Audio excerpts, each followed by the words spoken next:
You know that the stats don't even actually tell the whole story. As dominant as those stats were, the game itself was even worse from the perspective of Real Madrid. This was a backside whooping. Real Madrid have been mocked, doubted, and written off. After all, last season's pain was still fresh. 4 straight El Clasico defeats, humiliation at the hands of Barcelona, and the first big test collapse against Atletico still made rival fans laugh that Xabi Alonso's men could only bully the small teams, that their perfect start was just a string of lucky escapes. When the real test came, they always crumble. When Alonso stepped in, the critics sharpened their knives. Let's not get away from this basic fact, and I know obviously you've seen it, it's on the screen, it's on the scoreboard. It's 5 goals against a team like Real Madrid, who this season, it wasn't just that they weren't conceding goals, they weren't really conceding chances. I'm going to admit this, Ali was talking about being proven wrong.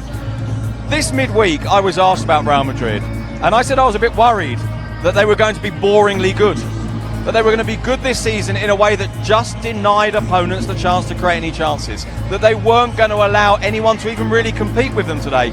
And today we saw the complete opposite. We saw an Atletico Madrid team that went right through them and did it repeatedly, and I thought they were brilliant. Some fans said, Flick will make him leave in his first year. Others mocked, he's too average to be coaching Real Madrid. And the headlines followed. Inexperienced, too soon, too soft. Even Madridistas whispered it under their breath. The fear that maybe, just maybe, this was another false dawn. But under the Bernabéu's white lights, when the moment came and the world was watching, that doubt died. Barcelona arrived to expose a pretender and left dismantled by a machine. When we speak about the Barcelona case, I felt that they lost Martinez at the back. He was one of the experienced players. And today you can see that the defense on the goal from Mbappé lacks maturity and experience. Up front, today, they have not Lewandowski, not Rafinha, who are the 2 experienced players. That's why I told you the global performance of Barcelona lacked maturity today in the decisive moments. A team that played with precision, fury, and belief. The same side once accused of surviving by chance now looked like destiny in motion, because what Xabi Alonso is building isn't hype. It's control, it's chemistry, it's conviction. And if you still think Real Madrid can't handle the big stage, you're about to see why everyone is wrong. This is the real reason. This Xabi Alonso Real Madrid team is scary. It wasn't that long ago that the whispers around Madrid turned into noise. September 27th, 2025. The Metropolitano. A night meant to test Xabi Alonso's Real Madrid against real opposition ended in humiliation. A 5-2 defeat to Atletico Madrid. Headlines across Spain the next morning read like an obituary for Alonso's ideas. Even some of Madrid's own fans began to wonder if this new era was another experiment destined to fail. Pundits like Santi Cañizares on El Chiringuito said it bluntly. Real Madrid can beat Cádiz and Mallorca, but when it's time to play real football, they disappear. Another headline from Marca read, pretty football, soft results. Rival supporters mocked them online, calling Alonso's Madrid a training ground team. One that pressed high, passed endlessly, but couldn't survive against genuine pressure. It wasn't just the scoreline that stung, it was how it happened. Their midfield looked wide open, the backline slow to react, and their forward press disjointed. Tchouaméni was left isolated. Güler was brilliant, but also struggled to find rhythm, and even Mbappé, who had started the season on fire, though he scored but looked frustrated and disconnected. The numbers backed it up. In that match, Atletico completed 17 progressive carries into Madrid's half the most any team managed against them all season. From that night onward, everything about Alonso's beautiful football was questioned. Critics said his system only worked when opponents sat back, that his players looked lost when forced to defend deep, that Real Madrid no longer had the grit that defined the club. Rival fans reminded him he wasn't at Leverkusen anymore. Inside Valdebebas, though, Alonso didn't flinch. According to reports from Relevo, he responded by doubling the team's workload. 2-hour tactical sessions, closed-door meetings, and repeated drills focusing on defensive compactness. Players later admitted he didn't raise his voice once. He just asked them to trust the process. Before the 5-2 collapse against Atletico Madrid, Los Blancos were cruising. They had torn through everyone in their path.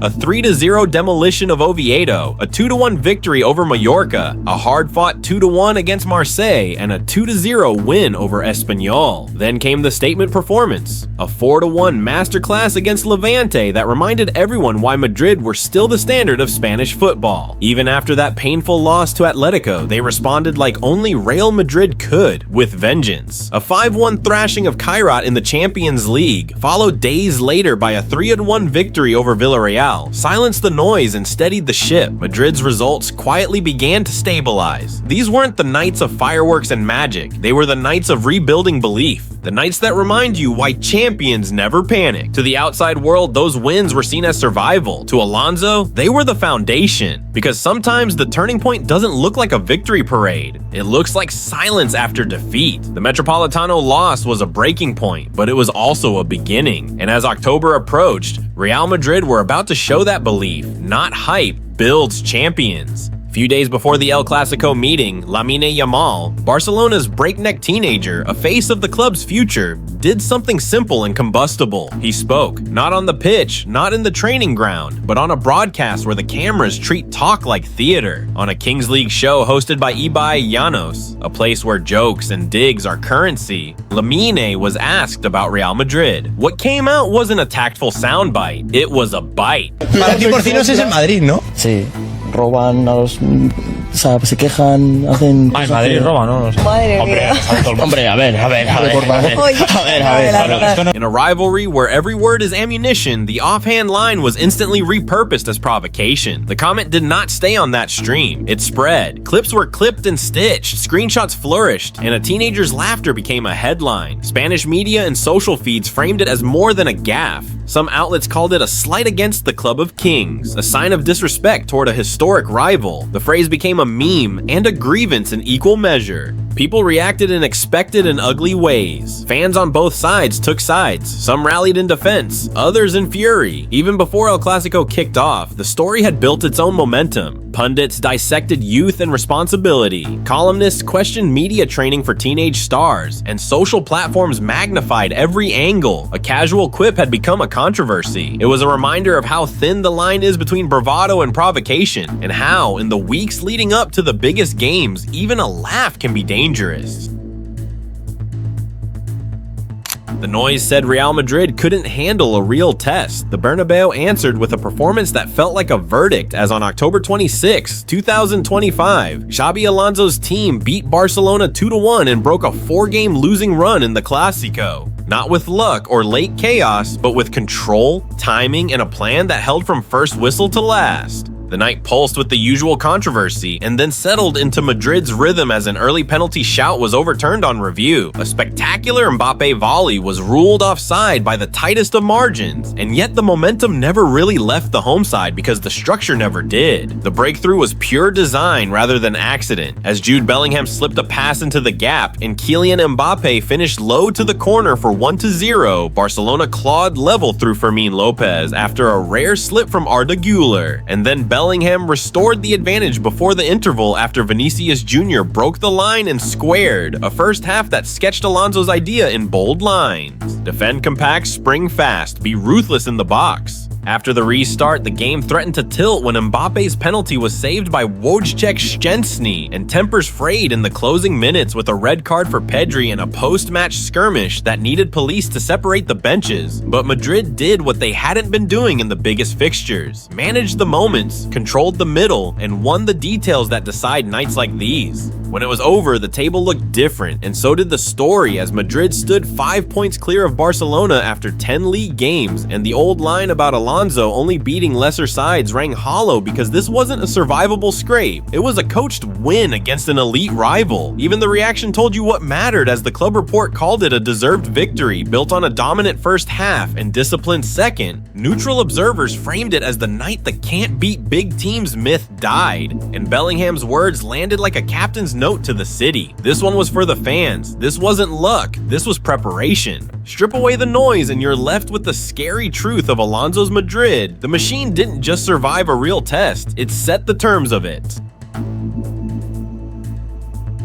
By the time the dust settled on that October night, the argument was over. Real Madrid were not lucky. They were engineered. What Xabi Alonso has built in less than a year is not a group of stars finding chemistry. It is a machine built on detail, repetition, and ruthless order. Alonso's Madrid no longer rely on miracles. They manufacture them. Every run, every press, every pass has a reason. Analysts who once accused Madrid of surviving on chaos began pointing to numbers that tell a very different story. After 12 matches in all competitions, Los Blancos had scored 30 goals and conceded only 8, keeping 6 clean sheets. Their average possession sat at 57%, but their passes per defensive action dropped sharply, meaning they were pressing smarter, not just harder. It's efficiency, not excess, exactly how Alonso played in his prime. At the heart of the system sits the 4-2-1-3 shape, the framework that's turned chaos into control. Aurélien Tchouaméni, the engine in front of the defense, has become the heartbeat, the first to intercept, the first to build. His average of 8.9 recoveries per match is among the highest in Europe, while his ability to switch play has allowed Madrid to stretch opponents before slicing through them. Ahead of him, Jude Bellingham and Arda Güler are the twin conductors. Güler, finally fit and fearless, provides the tempo, a one-touch playmaker who drifts between lines. Bellingham is the breaker, carrying the ball forward, dictating pace, and arriving in the box at just the right moment. Together, they form the creative square Alonso envisioned when he first took over. 2 midfielders in balance with 2 fullbacks, creating constant overloads that disorganized defensive line. Against Barcelona, this structure suffocated their rhythm. Alonso had instructed his front 3, Mbappe, Vinícius, and Güler, to press in layers rather than chase individually. When Pedri tried to drop deep, he was met by a Camavinga and Tchouaméni's wall. When Yamal tried to cut in, he found Carreras already waiting. And when Barcelona finally played through, Militao and Huijsen closed space with unnerving calm. Defensively, Alonso's influence is visible in every movement. Real Madrid now defend as a synchronized block. Courtois is the anchor, not just a shot stopper, but the first attacker, initiating transitions with laser passes. In front of him, the partnership of Dean Huijsen and Eder Militao has matured into one of Europe's most balanced duos. Huijsen, still just 20, reads the game like a veteran, while Militao's anticipation gives Madrid the aggression they lacked last season. Even in transition, there's a chilling precision. When Madrid regain the ball, the sequence is automatic. One touch to Bellingham, one to Güler, and then space for Mbappe. The Frenchman doesn't just run into open grass, he runs into patterns Alonso drills in training daily. Trigger runs, they call them. Movements rehearsed so often they look instinctive. It's why Madrid score before teams even realize they've lost possession. When Xabi Alonso speaks after the game, he doesn't sound like a coach chasing form. He sounds like a man enforcing philosophy. It's not about playing beautifully, he told Movistar after the Clasico. It's about playing with purpose. That purpose has turned Real Madrid into Europe's most complete side. Disciplined, balanced, terrifyingly consistent. They don't chase chaos anymore. They create inevitability. And for the first time in years, Real Madrid look exactly like their coach. Calm, cold, and calculating. A beautiful kind of ruthless. If the Bernabéu is Real Madrid's heart, then Valdebeba is their training ground, has become its brain. It's there that Xabi Alonso has done his most difficult and delicate work, reshaping not just how Madrid play, but how they think. Because building tactics is one thing, building culture is another. When Alonso arrived, the dressing room was fractured by ego, history, and hierarchy. It was a club where names carried more weight than form, where reputation could outweigh performance. That changed immediately. His message was simple but non-negotiable. You play if you earn it. It didn't matter if you were Kylian Mbappe, Jude Bellingham, Vinícius, or a youth player from Castilla. Merit came before medals. This shift didn't happen quietly. Reports from Marca and El País in early October spoke of heated internal discussion. Bellingham, accustomed to being the attacking midfield heartbeat under Ancelotti, found himself redeployed slightly deeper to make space for Arda Güler's creativity. The Englishman, fiercely competitive, wasn't thrilled. But Alonso explained his vision directly. Jude, you don't lose importance. You gain control, he told him. The result? Bellingham's new hybrid role against Barcelona produced a goal, an assist, and a command of rhythm unseen since his Dortmund days. Federico Valverde's case was similar. Once Madrid's box-to-box dynamo, he now oscillates between central midfield and right back depending on the opponent. To some players, such constant shifting might feel like demotion. To Alonso, it's evolution. Fide gives me balance, he said after the Juventus win. He's my switch between phases. That trust has made Valverde indispensable, the silent engine of Madrid's intensity. Even Vinícius Jr, the face of emotion and flair, has had to adapt. Alonso demands discipline without dulling instinct, and in one moment of visible frustration, after being subbed off late against Barcelona, Vinícius' reaction went viral. It's a statement that sums up his entire philosophy. Underneath the surface, this discipline has bred unity. Alonso's Real Madrid operates like a military orchestra, every player knowing their cue, every substitution adding precision rather than panic. The squad depth allows him to rotate relentlessly without losing rhythm. Between the posts, Thibaut Courtois remains the wall, fit again and commanding. Behind him, Andriy Lunin has quietly become one of the best deputies in Europe, a goalkeeper with an average of 82% save accuracy, the highest among backup goalkeepers in La Liga. In defense, the pairing of Dean Huijsen and Eder Militao anchors the back line with authority, while Alaba when fit and Antonio Rudiger's no-nonsense defending from the bench ensures standards stay high. The left-back rotation, Carreras, Fran Garcia, and Ferland Mendy, gives Alonso three distinct profiles: progressive, balanced, and defensive. On the right, Trent Alexander-Arnold, Carvajal, and even Valverde form a triangle of tactical versatility. The midfield remains Madrid's soul. Tchouaméni commands it like a conductor. Camavinga adds muscle and rhythm, and Dani Ceballos offers patience and control in the slower matches. Higher up, Bellingham and Güler have evolved into Alonso's two creative poles, one breaking lines, the other bending space. And up front, there's the chaos that Alonso turned into structure. Mbappe and Vinícius Jr, two superstars once accused of being selfish, now operate like synchronized blades. Their movements are complementary, they're pressing coordinated. Their backup options, Rodrigo, Brahim Diaz, Mastantuono, bring youth and hunger, ensuring no drop in tempo when changes come. This is the new Madrid, two teams in one. Alonso has depth without complacency, quality without confusion, and control without fear. Every player knows his role. Every role matters equally. As of now, Real Madrid sit top of La Liga and unbeaten in Europe, but the numbers tell only half the story. The real transformation is cultural. A squad that used to depend on miracles now trusts the method. Alonso hasn't just restored belief, he's rebuilt the identity of Real Madrid. Ruthless, modern, unified, and hungry. It's not the Galacticos anymore. It's something far more dangerous. This is Madrid under command. This is structure turned into dominance. This is the culture of control. Under the floodlights of the Bernabéu, you can feel it.